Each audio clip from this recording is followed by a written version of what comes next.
Okay, so this is getting ready to be my review for, in my opinion, Amazon's best LCD controller board.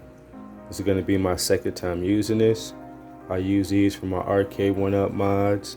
Now when you have to, they tell you to look on the back of your monitor for your Arcade1UP, and they'll tell you what your model number is, and then when you know what your model number is, you know which one of these you have to get.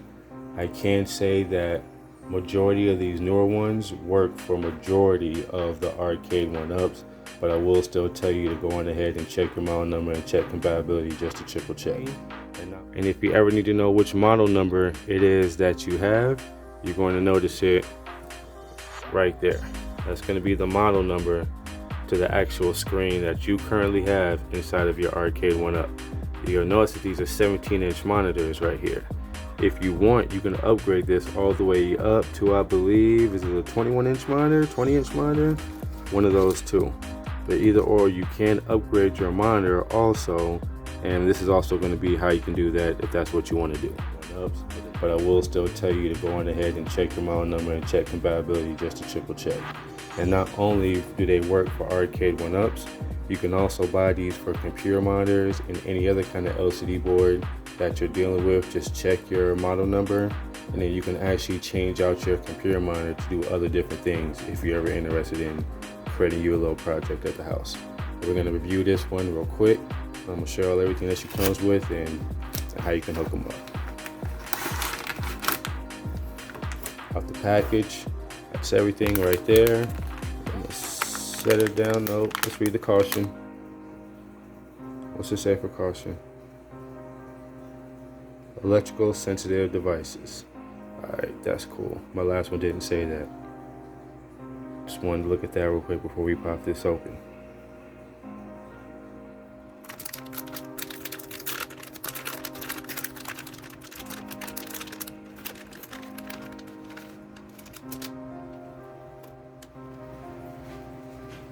So once you got everything out the package, for the most part, if you're going to be doing a Arcade1UP install, you're not going to need this cable, and you're not going to need this one right here. These are going to go into something else whenever you're going to be using an LCD and you're going to be upgrading it to an option that doesn't be able to power it, and you're going to need these right here. But yours is going to be powered up through the actual Arcade1UP, and the board is going to be on the back of the Arcade1UP. So this particular cable right here, you're not going to need this one. Now you will need it for other projects to where your board is still going to need to get power or be able to convert its power somehow. But since we're going to be talking about an Arcade1UP, we're not going to need this one right here. So this one we can disconnect along with this cable right here. This cable right here is another one which is also going to be part of your digitizer board, which actually connects to your actual LCD, which pretty much gives it all of its signals and power and things like that. So this is another one that we're not going to be using because this is also still going to be connected to the back of your 1UP machine. So we're going to disconnect this one, and we're going to disconnect this one.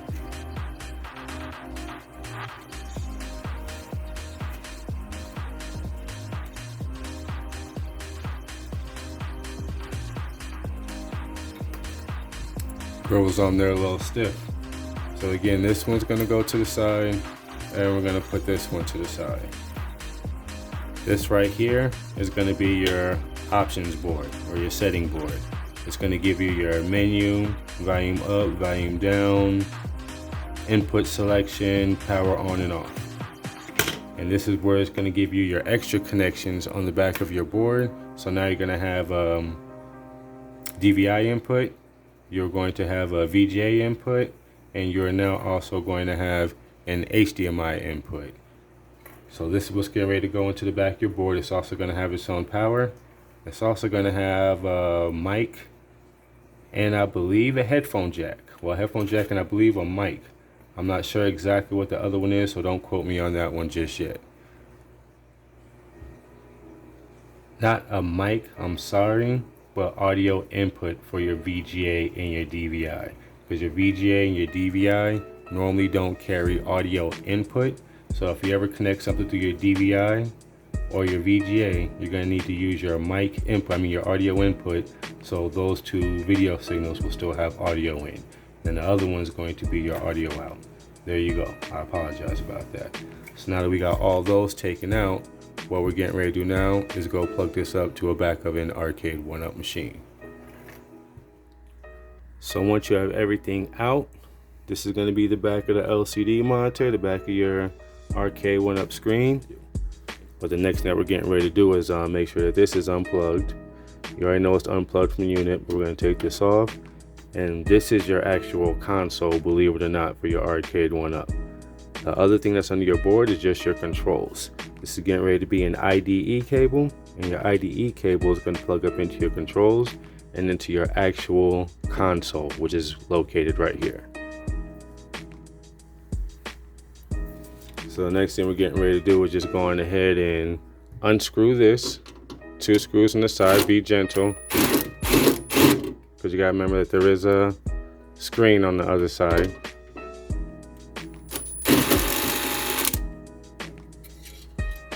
I'm sitting there telling you to do something that I wasn't doing. Just gonna knock it out by hand real quick. Let that charge up for a while.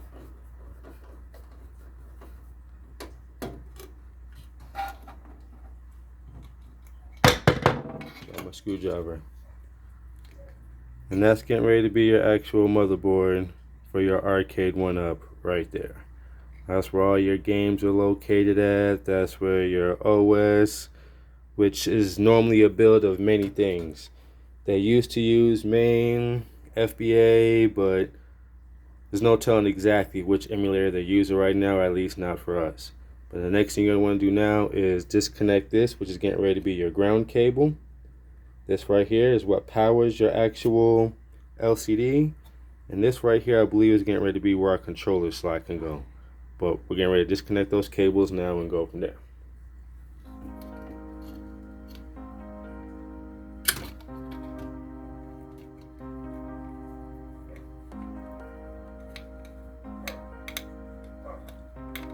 When you take this screw out, make sure you save this screw, because you're still going to need it when you put in your next item, which is getting ready to be our digitizer board.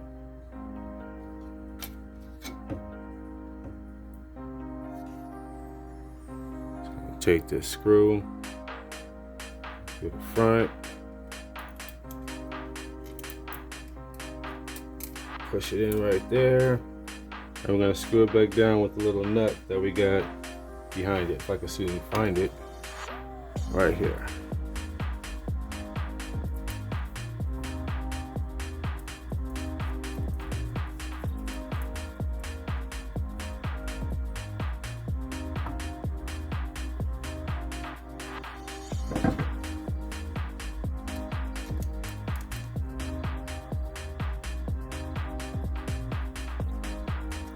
And now she's properly grounded.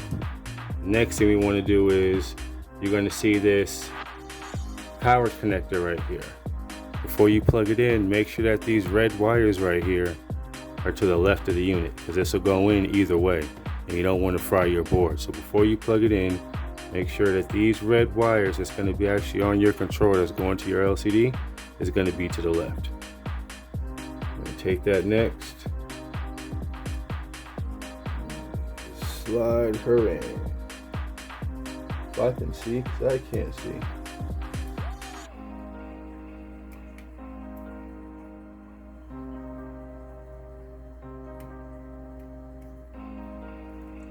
Pretty nice little stiff connection. So now that she's all the way in, now you're going to take your power selector, your power cable. And that's going to go right in on this side. Now this one you don't have to be too concerned about, because this one can only go in one way. So this one, like I said, you're going to go right here on this plug. And take this, slide it in right there.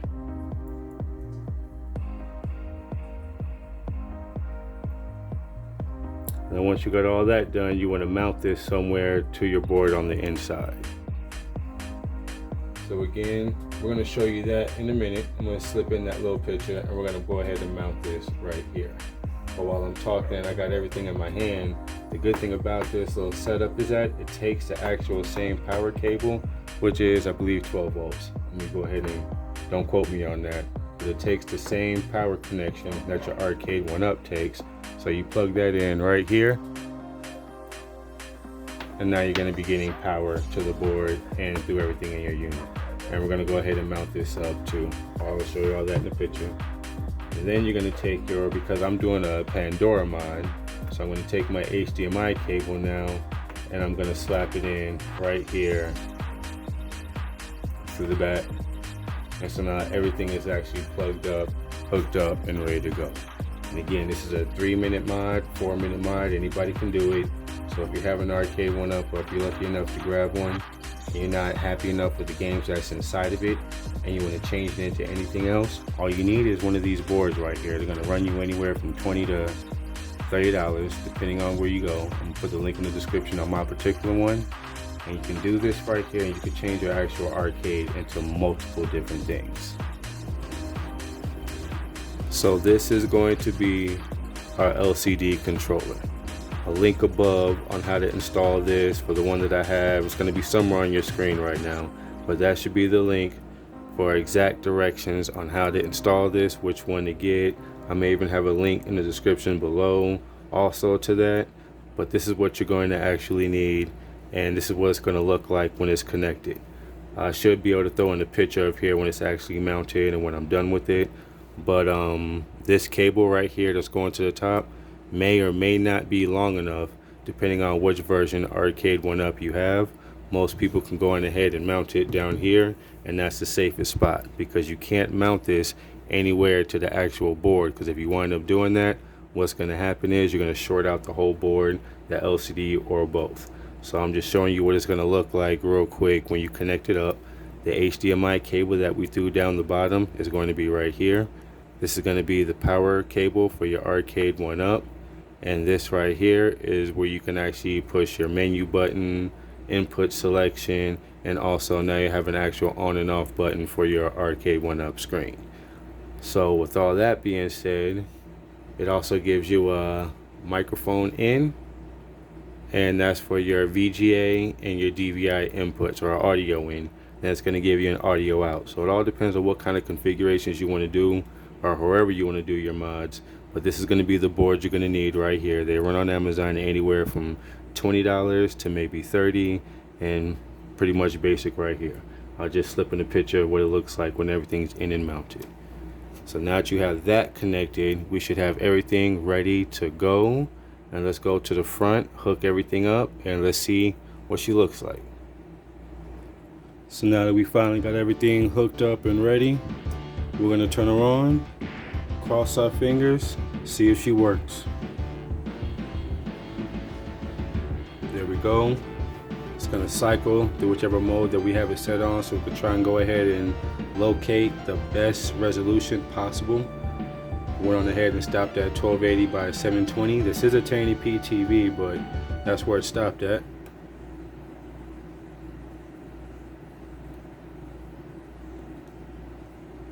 And there you go. So now your Arcade1UP is getting ready to consist of, I think on this board I have 3,000 games. So we're just going to back up a little bit just to give you a further out view of what you're going to be looking at now. So this would normally be a JAMA style arcade, and we've just converted the Arcade1UP into an official Pandora's Box arcade, and now we have approximately 3,000 games inside of this unit. So we're going to circulate through a couple of games, see how it plays, and we're going to go from there.